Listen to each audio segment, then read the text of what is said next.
A few days ago I went on eBay to check for some deals and found an NVidia Quadro FX 580. I put a bid of €1.53 on it and forgot about it. When I woke up the next day I had a notification on my phone telling me that I had actually won the bid, and not only that, but I was the only bidder, so I got it for exactly €1. 2 days go by and I receive a package with the Quadro FX 580 in it. The card supports DirectX 10 and OpenGL 2.1, features 512MB of GDDR3 VRAM, 8 pixel pipelines, 16 texture mapping units, and 32 unified shaders. It comes with a core clock of 450MHz and a memory clock of 900MHz. After removing the heatsink and cleaning up the card, I put it into my secondary PC to test its performance. The test system is equipped with an i7-3930K at 3.8 GHz and 64GB of DDR3 RAM, so the GPU definitely won't be held back while testing. I wasn't really sure about the card's capabilities, so I started out with an easy-to-run title, Fallout Shelter. Just at the first game, my hopes got crushed as the game crashed after just a few seconds. Next up I tried Warframe, which I didn't have high hopes for after Fallout Shelter, but to my surprise it did start and even ran with a solid 12 FPS. After turning down the settings and restarting the game to apply them, the game ran at around 30 FPS while in the orbiter and looking at the star map. As soon as I began to walk, it dropped under 10 FPS.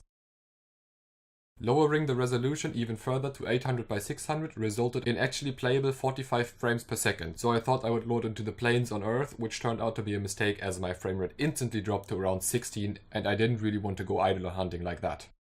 After that I launched Hammerwatch, which returned an actually playable frame rate of 38 frames per second, with 1% lows at just 34, so that game gets a pass on the FX 580. At that point I remembered that Twitch Prime owners recently got a few indie titles for free, so I started up Superhot. There are no graphics settings in this game, which means the only thing that I could do to increase performance was lowering the resolution to 480p.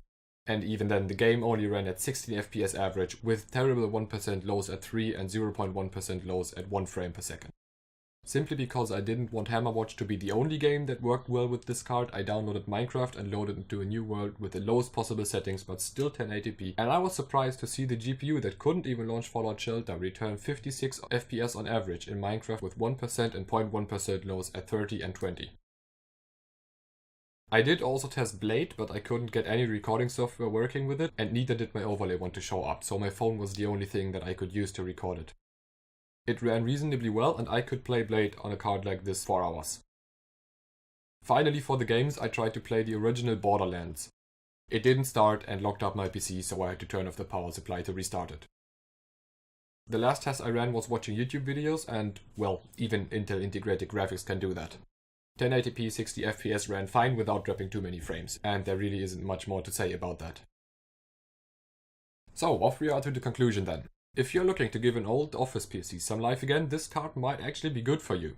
By no means is it a powerful card, but for €1 it performed well enough to recommend it for general usage like watching YouTube videos and using it on the desktop. You could even play a little bit of Minecraft on it or some less demanding 2D games like Blade or Hammerwatch.